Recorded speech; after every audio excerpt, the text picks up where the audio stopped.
Good morning, everyone, and welcome to webinar number 6 of CPE's 24-25 series that's focused on early post-secondary opportunities in Kentucky. My name is Robin Abear, and I'm happy to welcome you today. I'm joined today by my CPE colleague, Trinity Walsh. We're excited to host today's session on behalf of our Student Access and Success Unit here at CPE. Our webinars this year, as you know, will all be focused on Kentucky's big goal for more and more Kentuckians to earn a post-secondary degree or credential that leads them to a fulfilling career, strong long-term earning potential, and a better Kentucky all around. Here at CPE, we're convinced that opening up more opportunities for students to experience college or advanced coursework while they're still in high school can really change the trajectory of their futures in positive ways, and it can help support current and future workforce needs we have here in Kentucky. So in summary, that's what this webinar series is all about. We're going to hear from experts and researchers and practitioners, all the different stakeholders in this ecosystem that we're in together, so that we can make sure that anyone in Kentucky who wants to pursue post-secondary education and an in-demand career is able and well supported to make that dream a reality. So today we're going to tackle a topic of great interest across our state, and that is transfer. As you will hear from our experienced panelists today, transfer comes in many forms and fashions, and it is important for our students and those who advise them to understand the transfer landscape even better. So I'm eager to learn today from our panelists. We have Lisa Cox, who is the Director of Articulation and Transfer Systems at EKU. We have Dr. Beth Ann Collins, who's the Senior Director of Innovation and Collective Impact at Teach for America Appalachia, and she's also a Senior Transfer Fellow here at CPE in her spare time. Later on, we're also going to welcome Stephanie Chung, who is the Associate Director of the Transfer Strategy here at CPE. It lives within the Kentucky Student Success Collaborative, and she's going to provide more of a statewide perspective on transfer and how we hope to continue to make this process more seamless and less murky for students who are involved in it. So at this time, I want to welcome Lisa and Beth into the room, and we're gonna kick off a conversation about the practical work of transfer and connections to credit that is earned during high school. So Beth and Lisa, welcome. Thank you so much for taking time to be here today. If we could, I'd like for you all to just take a brief moment to introduce yourselves and give a little bit of a description of your experience or your current role in transfer. So Beth, you're at the top of my screen, so we'll start with you. Thanks, Robin. I appreciate that. It's a pleasure to be with you all today. I am Beth Collins, and this is year 29 for me. So I've been in education a very long time. I've been a classroom teacher, building level principal, a dean at a college where advising and transfer sat on my plate, as well as full-time with the council for a couple of years working in transfer with the Kentucky Student Success Collaborative. So I'm still currently serving as the system lead for our NASH work around transfer and improving the transfer process. So glad to be with you all. Welcome, Beth. Lisa? Hi, everyone. I'm really delighted to join you all today. I've been at Eastern Kentucky University for over 20 years, but specifically working with the transfer population for about 15. I came into that role as I began working with returning adult learners through Project Graduate, which is another wonderful CPE initiative that was started many years ago. But as I was working with those adult learners, I found that many of them had transfer credits and had lots of questions about that. And so as I started to dig into that, I realized that people with transfer credits, regardless of the type of student, need unique kinds of support and expertise as they try to make decisions about finishing their degree. So now I work primarily with the behind the scenes parts that have to do with how the transcripts are recorded and articulated, support for credit for prior learning, and transfer pathways. So thank you for having me today. Absolutely. I know Beth and Lisa personally, and I'm really excited about how they keep students and the best interest of students at the center of all that they do. So we're going to just have a couple of questions, and you all can just kind of answer, however you want. I'm not going to specifically call on either one of you for these questions, so just feel free to jump in. So the first question that I have for you all today is just kind of a description, and I will caveat by saying this is a trick question, but to describe a typical student who is seeking to transfer credit. Well, I'll go first with that one. At my time at the community college, I'll just tell you right up front, there is no typical student. You know, some folks enter the door and go, I'm transferring to this university for this major right out of the gate. Other students will get to their fourth semester and ready to graduate and go, oh, I think I'll transfer. So there is no true transfer picture. Although I will say if a student comes in and they have pre-professional program aspirations, they want to be a doctor, a lawyer, something like that, you know those students are intending a transfer. So it's all over the gamut, honestly, Robin. But my favorite type of transfer student is the one who finally realizes that they can transfer. Like, oh, I really can do this. I can go on, I can get the bachelor degree. So those, although they're all near and dear to me, those are the ones who are my most favored, or the ones I work most closely with. Thanks, Beth. And I think from the 4-year perspective, you know, we see students who are coming from the community college, but we see students who are coming from everywhere. And it is actually a little rare to see a student who only has credit from one institution, particularly now because we have the dual credit landscape. We have students who begin at the community college with credits, and then they come to us with additional credits. But if you think about just the general landscape, we have folks that have credits from out of state. Those are more difficult to try to help to get transferred in. And so Beth's completely right. There is no one size fits all on those kinds of students. Yeah. Lisa, I want to follow up just briefly about something you said there. When students are transferring in from out of state or have some sort of unique, you know, what makes that a little more complicated?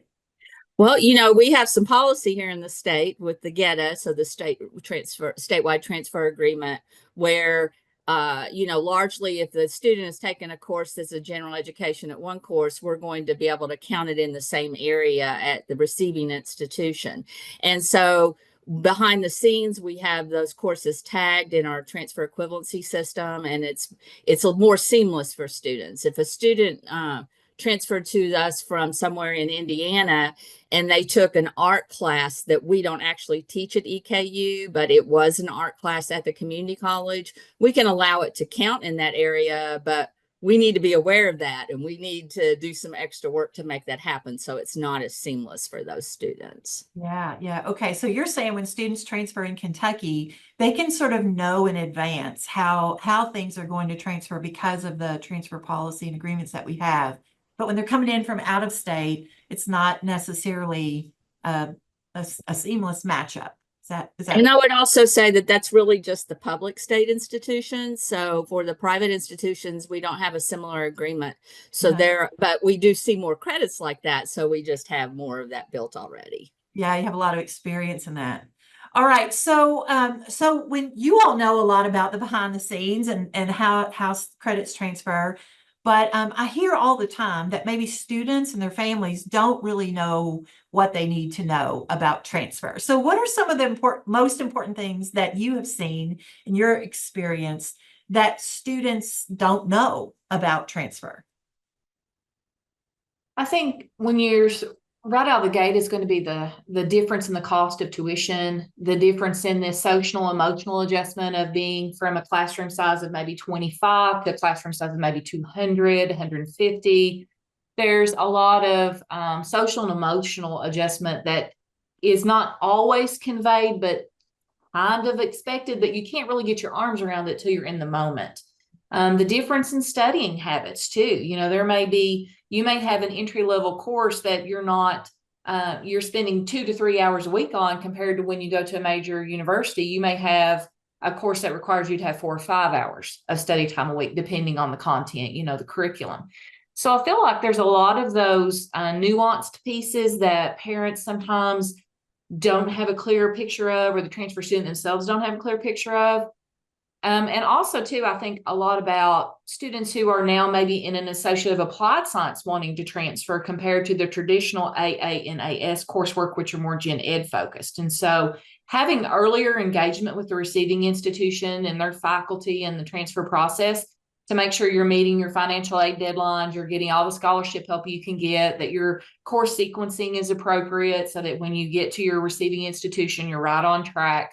Those are some of the pieces I would elevate very quickly for folks that are thinking about the end from the beginning. Mhm, mhm. So Beth, when I asked the question, I was kind of thinking about the technical side of things, but you're saying there's a very student-centric side of things too, that Absolutely. students may struggle just with the adjustment from one campus to another, and just the ways that the campuses operate and that sort of thing. Okay. Absolutely. Absolutely. And I always, Robin, as you said earlier, I'm always very focused on the student, which is why my mind instantly jumps to that. I trust our professionals. We have such caring people who do transfer work across our receiving institutions that the technical pieces, if we can get our students to engage with them earlier, they'll find help. They will find people who will take care of them in that space. So I'm always thinking more about how do we negate those non-academic barriers that will cause our students to stop out and not complete the bachelor's degree. Yeah, yeah, great. Thank you. Thank you, Beth. Lisa, what do you have to add to this conversation? Yeah, Beth Ann, you made some excellent points. And I also actually kind of thought from the technical side, and probably because that's the daily work that I do at this time. Students need to understand the best thing that they can do is identify the degree program they want to transfer to and the institution they want to transfer to as early as possible so that they can engage in that planning like Beth Ann's speaking about and connecting with those areas. There's different deadlines depending on the institution, could be different admission requirements, different types of scholarship opportunities. And so being able to have enough time to research that and make sure that you're hitting those important things. So seeking out those advocates that are available to the students. Sometimes they just don't figure out quite how to find them. Yeah, yeah. You both talked about early, just knowing earlier. What are some of the challenges that students face in terms of just not knowing where they want to go or what they want to do? I mean, what advice would you give in that scenario? Lisa, I'll let you go first. I feel like I'm That's fine. talking. No, it's just hard to know how to calibrate. I think that anybody who is a traditional age student, it's challenging at 17 or 18 years old to make a decision about what you might want to do in your future. So I think that oftentimes students are trying on different degrees, maybe thinking they want to do nursing and finding a particular anatomy and physiology class difficult or not what they thought, and then shifting into maybe business. And then, they may encounter something that causes them to think, well, that's not the right fit. It's wonderful for students to have those opportunities to explore. But by the same token, every time they make that shift, they risk not being on the right path for where they want to end up eventually. And then there's the issue with the excess credits at that point. Yeah, yeah. Yeah, absolutely. I was thinking more like the high school experience, like how soon can students and their families engage with someone in some career advising? And if it's available, please, by all means, do some internships, some apprenticeships, some exploratory learning, work-based learning, see if this is the right pathway for you. And oftentimes what I found in working with students who are pursuing dual credit, it's really setting that table for seeing themselves as that college student, getting that first connection and starting to develop a sense of belonging in that space. And so, reaching out and building that strong partnership or that collegial kind of connection. I always think back to the students who, even though they had a faculty person, would still come see me because I was the first person they engaged with. And so I can't iterate enough how important developing and cultivating those relationships with those incoming students is. But I really feel like, the more we can strengthen that advising partnership between the K-12 space and that higher education space, the more beneficial for our students here in Kentucky that will be. Yeah, yeah, we hear advising all the time, the importance of advising, early advising and lots of advising and, multiple touch points with students, how important all those things are. Beth, I'm really glad that you brought up the idea of dual credit. I do want to shift the conversation a little bit to talk about dual credit and specifically how that sets up students often for transfer. So let me just open up the conversation for you all to describe a little bit about what transfer looks like for dual credit students and how you would advise them or support them to navigate the process more smoothly than they do. Yeah, I think that's an excellent question, Robin. And really, I want to just hammer home the concept that this is the first experience for students in seeing themselves as a college student. There are very strong career and technical pathways in the state, but, you know, as we all know, Kentucky's Associate of Arts and Associate of Science is very choice-based. As long as it fits in one of the categories, students have free choice. It's not prescriptive, in other words, on what classes they can take or pursue in a pathway. And so there are some of those classes that do not have prerequisites, nor do they have an ACT score requirement. So for students who may be questioning whether they want to go to college, not go to college, let's get them in something. Let them take a class, let them build some community, let them explore that. And I feel like that really is the baby step into an eventual transfer. If we can help these students see along this program check sheet, and if they are so fortunate to get some sort of a work-based learning experience and they can kind of hone in on exactly what they want to do, that first 2 years coming potentially through the community college is going to give them time to financially plan, save a little money, work a little bit on the side. And then those last 2 years, they'll be better adjusted as far as like expectation for studying, because high school to college is different, college to university is different. But it builds their skill sets, it builds their confidence, it builds all these things that eventually lead them to that bachelor's degree. And so that's when I think about working with dual credit students, I always try to help them think about where they want to be when they're 25 compared to where they are at 16. Yeah. I think those are really great points. When I think about dual credit opportunities, and if I'm going to say, let's talk about opportunities prior to entering college, so before you graduate from high school, it's not only dual credit that can be offered by multiple institutions at the same school. So then you've got that. You could be AP opportunities. It could be the career and technical education opportunities. Students are also seeking opportunities on non-traditional platforms like StraighterLine and Sophia. Families are very savvy and they're doing research to find affordable options. Those are all great experiences for students and build on them. But there is a point where sometimes more dual credit is just not exactly what you want to do, because you have to find that place to have that laser focus at some point, particularly if you're going into a very prescribed degree program where, you know, it's like there's not a lot of free electives to play around with, and you've got, you know, courses that build on each other. So those are the ones that really benefit from having that early understanding of where they want to go and what they want to do. Yeah. So I'm hearing you all say you want students to have this opportunity to experience college and learn about what it's like to be there and study habits and build the stamina for being a full-time college student. But you also want to make sure that they don't take courses that won't count or that aren't applicable in some way in the future. I want to dig in a little bit more to, Lisa, I'm glad that you brought up AP and other ways that students earn credit besides dual credit before they come to college, but before they come full time.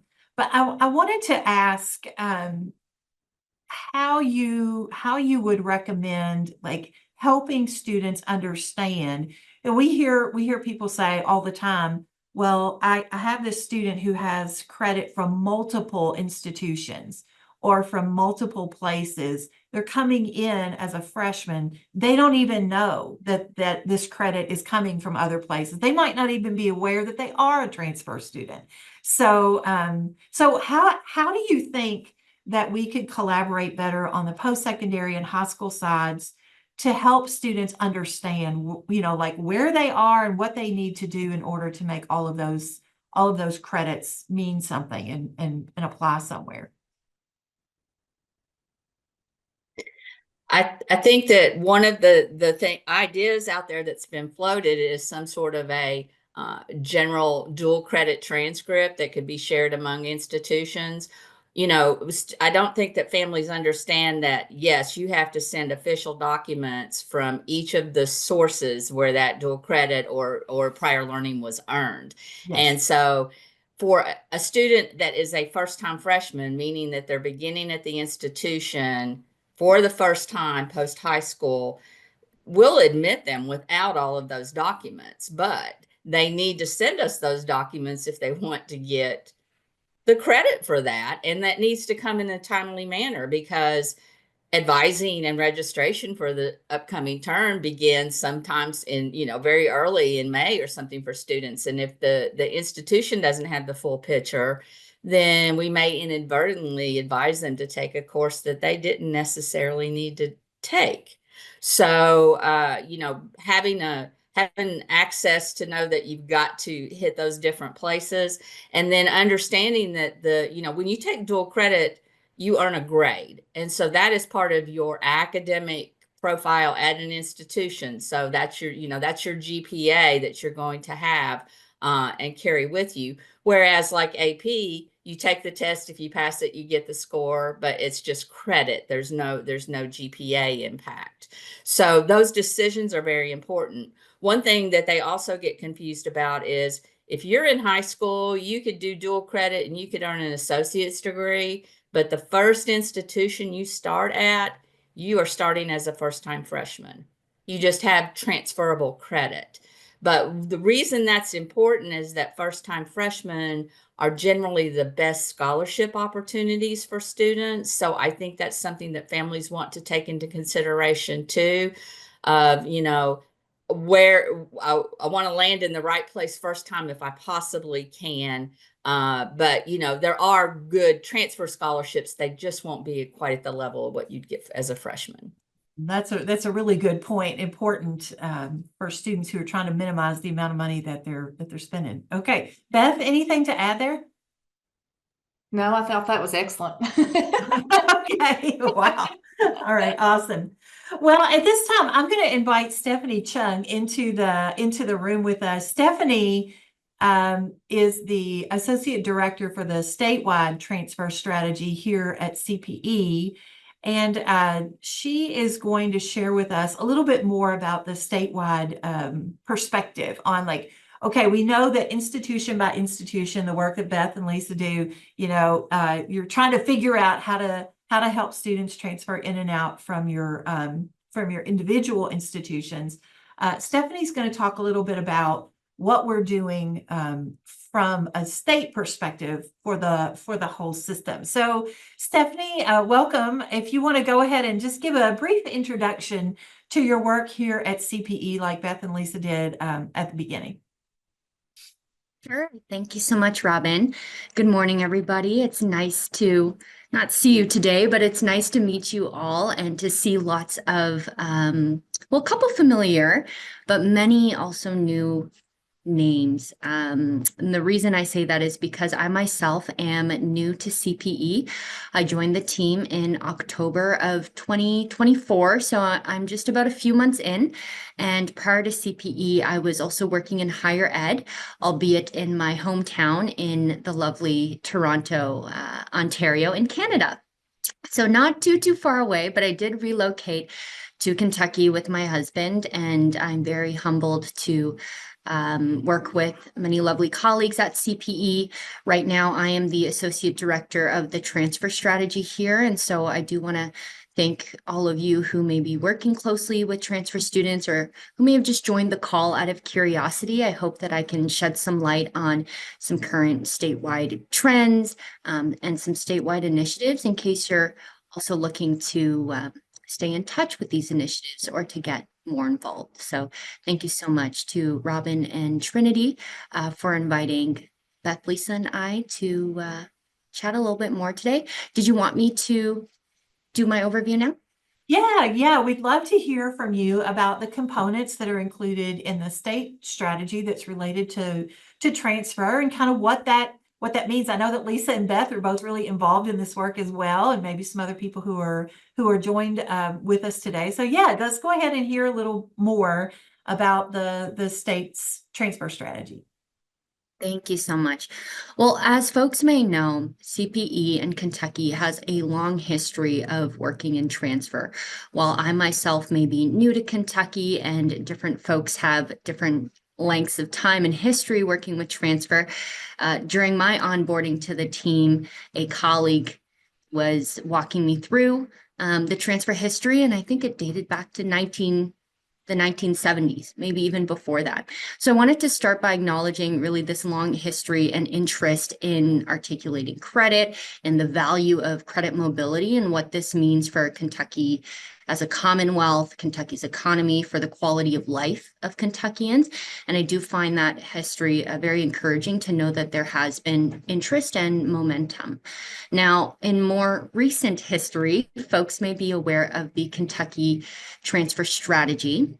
And this was a document that was released through the Kentucky Student Success Collaborative, which is where it's the team on which I work here at CPE. And the Kentucky Transfer Strategy seeks to highlight about three or so strategic objectives in ensuring that we continue to center student needs in transfer and transfer initiatives, and ensuring that we are prioritizing institutional partnerships. And folks heard Beth speak a little bit about this with regards to her work with NASH and with Network Improvement Communities, also known as NICs, and also with removing obstacles and barriers to transfer student success. And that involves things like articulating credit and credit mobility. So that is the transfer strategy, very broadly speaking, but oftentimes what we're doing in our day-to-day work has to do with what we call transfer priorities and projects. And so these are more tangible projects that we hope will advance the state of transfer student success, which also fall within those broader strategic objectives, right? Because I think we can all agree on centering student needs, but what does that mean in our day-to-day? What are some of the things that we're actually doing? And so I think at this point, Trinity, can I invite you to share just the first slide there? Thank you so much. There we go. And folks can see here just an overview depiction of some of our current priorities and projects. And I'll just spend a couple minutes walking through them. We don't have to go into a deep dive today, but please know that at any point, if you are curious, interested, if you're skeptical, I invite you to get in touch with Beth, myself, and Lisa, and feel free to ask any and all questions. So let me start, folks, with the transfer data dashboard. And as this is one of my first times participating on a webinar with EPSO, I was so glad to hear about this data moment that Robin was talking about with Trinity towards the end of our session today, because many of us know that data is really important in guiding the work we do, with this big caveat being if the data is accurate, timely, accessible, and relevant to our day-to-day work. And I think that is a big caveat, sometimes a big asterisk. So what we're hoping to do with the transfer data dashboard is to highlight some of the key performance indicators or key metrics of transfer student success across the state. So we have a visual way to depict what our progress looks like on those metrics. So this is both statewide and can also be institution specific. And we've done a lot of work with our partners and through our senior fellows and guiding teams and university teams to hone in on what those key metrics might be. And again, if you have questions or interest in being involved in CPE more broadly, or you're curious about those opportunities, please don't hesitate to reach out. So if folks haven't heard about a dashboard, just think about it like your odometer or your speed dial on your car dashboard. It's just a visual depiction of data, essentially, and some trends. So, to develop the dashboard, though it may seem like one deliverable, it again involves a lot of background work, right? Doing a kind of environmental scan on, well, what data already exists out there, right? We've got a CPE dashboard. There are national statistics, state level statistics, and there's also a lot of local institutional specific data. And so, those are all different aspects of the data dashboard. Next, we do have a student voice research project. So this involves a request for proposals that was recently issued through CPE's communication. I think the weekly newsletter. We are currently seeking applications from faculty researchers to explore why students who graduate with an associate degree do not go on to transfer within about a year of graduation. So exploring those barriers from the student perspective, again, attempting to triangulate our knowledge by looking at quantitative data in a dashboard, the qualitative data in student voice, a scan of perhaps our websites and information that's available, and keeping a pulse on things through our guiding teams, our peer teams, and our senior fellows is how we hope to elevate transfer in Kentucky. Next, we have a community of practice and professional development opportunities. I can circle back to this towards the end of our presentation. Lots of opportunities to keep the conversation going and really be intentional about our next steps together. So that is launching March 20th, coming very soon. And again, we'll share something on the screen later today. Next, we have our network improvement communities. And again, Beth is really our go-to for the NICs, but just as a high-level kind of overview, NICs function through improvement science, and they really seek to leverage improvement science, PDSA cycles for folks who are familiar. So plan, do, study, act, and continuous improvement to really bolster partnerships between our institutions to accelerate transfer success. So oftentimes this might look like a 2-year community and technical college partnering with a 4-year public institution in order to assess where there might be gaps and where there might be small tests of change that we can try, evaluate, and then scale up in order to increase transfer student success. And then lastly, we have statewide transfer pathways. And again, that looks at articulating credit and credit mobility, clarity with academic pathways, programs, and majors. So that is an overview of current transfer strategy priorities. Awesome. Well, thank you so much, Stephanie, for sharing about what CPE is up to and the Student Success Collaborative around transfer across the state. I'd like to wind down our conversation today. We're up against the clock, but I want to go around and just kind of combine the last question also with your last word for the 4 of you who are with us today before we turn things over to Trinity for our data moment. And I'd just like for you to look into your crystal ball and think about the future of transfer. You know, we have online education on the rise. We have all kinds of early post-secondary options. We have credit for prior learning, articulated credit, so many things. And they are going to intersect with and impact the transfer pathways that we have in place, transfer practices that we have in place. You know, lots of states are looking at policies related to transfer that tighten up their systems and hopefully make them more smooth. So I just wanted to give you an opportunity to say, what do you see when you look into the crystal ball that we should be thinking about related to transfer, or any recommendations you have for, you know, where we might go? And then just your last word, like what sort of encouragement or final statements about transfer would you like to leave with our guests today? Let's see, Lisa, you're at the top of my screen now, so I'm going to call on you. Let you go first. Okay, that sounds great. You know, I think that there is a lot of energy surrounding that kind of seamless movement between institutions. And that's going to be a heavy lift that's going to require faculty involvement and engagement. You know, curriculum is distinct among institutions. And so trying to identify that first 2 years to be same across all institutions is going to be a big challenge for us all to come together on. I think in some cases it's doable, but it's going to take the faculty involvement. I also think that, you know, with faculty, the things behind credit for prior learning, they're a little bit of a later adopter in many instances, at least in my experience. And so helping them to understand that the practices that we use to validate credit for prior learning are embedded in faculty decisions and in, you know, we're not just giving credit.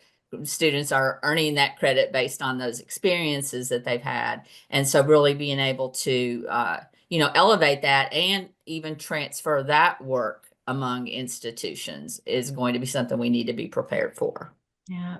Thank you, Lisa. Every time I have a conversation with Lisa Cox, I come away thinking something that seems like it should be really simple and easy to do, but there are a lot of moving pieces behind the scenes, and Lisa's an expert on all of those. So thank you, Lisa, for that.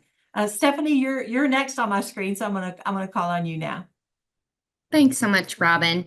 And I know Heather or I will drop the link also to a panel, a student panel we had take place just last week. And it was part of our day 2 virtual summit. So students also shared some nice takeaways around the onus that we as staff, faculty members, and practitioners have to keep ourselves abreast of new initiatives and the change, because they really are leaning on us to give direction, to provide support, and to provide encouragement.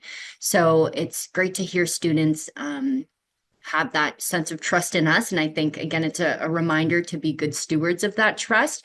The one key message I want to share in view of that is to please not go on this journey alone. And take it from someone who's new to transfer and who's new to Kentucky. I've been relying heavily on colleagues like Beth and Lisa, and I'm so grateful and humbled to be able to learn from them. Because transfer is really complicated, right? It really necessitates close partnerships between institutions and knowledge of many moving parts. So again, if you are feeling a little bit alone or sometimes out of your depth or are looking for encouragement, we're always welcoming you to join our upcoming community of practice. During our first session on the 20th is where we'll invite folks to talk about what they are wrestling with, what you hope to take away from the COP as a community, but also what you would like to contribute, right? Because we know it's give and take. And I leave that remark of encouragement for folks as well. Oh, thank you so much, Trinity. Yeah, We can send out the slides afterwards as well. Thank you, Stephanie. I think, we've talked so much about keeping the students at the center of what we do, but then there are also a lot of professionals like yourselves who are behind the scenes and working on that. And the collaboration of the professionals is so important. All right, Beth, you're up last. What's your final word and your crystal ball? So if I'm looking through my crystal ball, I would love to see a future where transfer becomes an opt-out instead of an opt-in. I think that comes in a many step process. I don't think it's the magic wand that happens with a silver bullet somehow in the dead of the night and you wake up to this new glorious setup. But I definitely think that Kentucky has pockets of greatness moving that direction already, with appetite for more. How do we take is there a reason why we do certain process, or is it history? Do we start digging into all that meat and potatoes of how do we help students really see themselves not just as a transfer student, but as a continual learner? And how do we do our course sequencing so that students don't feel that it's a stop out here, stop in there? So we could talk about that in a totally different webinar that would go literally for 2 hours. But my crystal ball has more students doing transfer with intentionality, reducing that extraneous credits at the time of degree completion because they are so forward thinking and proactive in their transfer, but certainly morphing transfer to an opt-out instead of an opt-in. That's my crystal ball. All right. I like the crystal ball look, and I appreciate your all's perspectives. All right, we are a few minutes even past time, so I'm going to call our conversation to a close, but just to thank you so much for sharing your time and your expertise with us today. And I'm going to turn things over now to my colleague Trinity Walsh, and she's going to share a little bit more about the data side of transfer and what's going on in Kentucky and the nation. So Trinity, I'm going to turn things over to you. Thanks, Robin. I'm happy to be back and connecting with what we've heard today with some recent data. So let me see, let me share my screen with you. And I'm going to start by sharing some national transfer data with you to give you some context on how we're doing in Kentucky. So from 2022 to 2023, the National Student Clearinghouse reported that transfer student rate has grown by 5.3%. And 13.2% of all continuing and returning college students are transfer students. So I think it's important to note that large gains are being made with students who are coming from lower socioeconomic statuses as well to start their education career. So starting at a two-year institution, and these students are overwhelmingly persisting and then moving on to a four-year college or university to finish their bachelor's degree. In 2023, this increase in upward transfer was 7.7 nationally, and 95% of this amount was students matriculating from two-year institutions. So that's some really great movement there. When we're thinking about implications and why having this uptick is so exciting and important, students who are transferring from two-year institutions to four-year institutions are not only persisting, but they're often finishing in 4 years. Many of us have heard for years about the increasingly large numbers of students who are completing their undergraduate degrees in 5, 6, or even more years. So students who are starting their higher education academic careers at two-year institutions or are coming into four-year institutions with an associate's degree, maybe from a dual credit program, are completing bachelor's degrees at a 71% rate during that 4-year period. So this is really exciting news for our students who are transfers and getting off to a great start. When we think about where we lie in Kentucky, the National Student Clearinghouse shows that in the fall of 2023 in Kentucky, we're up 10.7% of the rate of transfer, which is about 4,500 students. 29.3% of that number are students who are transferring in state, so institution to institution within Kentucky, which means approximately 70% of those students who are transferring in Kentucky are those who live out of state and transferring into Kentucky, or are students who live in Kentucky and attempted out of state for the beginning of their higher education experience and then return home to Kentucky. I personally have experienced this with my daughter, who attended her first year in another state, but soon realized that she could get a really amazing education by just coming home, and it would be much more affordable in our own backyard. Another thing that I find really interesting from the National Student Clearinghouse data is information on major changes for transfer students. According to the National Center for Education Statistics, around 30% of undergraduates change their declared major at least once. And I think Lisa and Beth brought up some good points about high school and early college advising and the impact this might have on helping students feel comfortable with college major choices and then reducing that likelihood of making a change. We know that when you're young, you may not always know exactly what you want to do. So sometimes change does happen. I find this data on this chart really interesting, and I wonder how we can consider this in the transfer experience. If you look at the far left column in this chart, you'll see what majors students started in, and then the column right next to it, it indicates what major students are often changing to. I could probably write an entire thesis on all of the reasons why students change their major. But as we look at this data for 2023, the current or new majors for students are often aligning with what our current workforce needs are, especially in areas of healthcare and computer information science. So for me personally, now we just need to get that needle moving forward for those future educators as well. On February 6th, CPE published this infographic highlighting the need for more advising in the transfer process. And as national data has shown, students who transfer are more often than not successful in their new institutions and programs. And we just talked about how important that advising could be.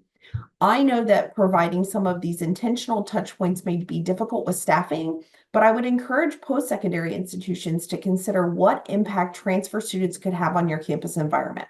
What creative and innovative ways can you ensure your transfer students are getting advised in the way that they deserve to be successful? Are these students receiving any special advising or just the same advising as any student who might be a second or third year student? Also, how are you connecting with the students to get that advising? I know from my personal experience that when my daughter was receiving emails from the transfer office when she made that transfer, she wasn't doing it. She wasn't setting up those advising appointments. And when I asked her why she wasn't setting up a transfer advising meeting, she really honestly looked at me like I didn't know what I was talking about. And it's because she wasn't checking her new campus email. That concept was very foreign to her. So I wondered like what kinds of communication methods might have been more effective to get her through the door of that transfer office, because not every student is going to have a parent like me who knows just enough to be dangerous. So I'll finish on this. On December 7th, CPE published this data that aligns with the national data I shared. Students who are starting at KCTCS schools or two-year institutions are being very successful and are actually finishing at higher rates than the national average. We have a robust two-year college system in Kentucky, and they have created some amazing transfer partnerships with our four-year institutions. They have even created some helpful pathway information that will allow students to understand what transferring from a KCTCS school to the preferred four-year institution might look like. I've been in the school counseling business for 22 years, and the perception and value of starting college at a two-year institution has changed dramatically for the positive. There are lots of students who may start their higher education academic career at a four-year institution because it's the right place for them. But even those students sometimes transfer. As educators, in whatever capacity, we know that the ultimate goal is for students to earn degrees and credentials in a timely and economic way. And transfer is a very big part of that. If you have any questions about the information presented to you today, please feel free to reach out to our guest, Robin or I. We're happy to assist you. I will be connecting you with our episode toolkit in my follow-up that will assist you in finding more information about transfer on that part of our website, which also includes institution transfer equivalency sites. Please continue to connect with us through social media and through the data center and through the CPE newsletter. Our next webinar will be on April 8th at 10 a.m. So please look forward to coming to that webinar as well as we wrap up this season, and have a wonderful week. It's going to be beautiful, and we look forward to talking to you again soon.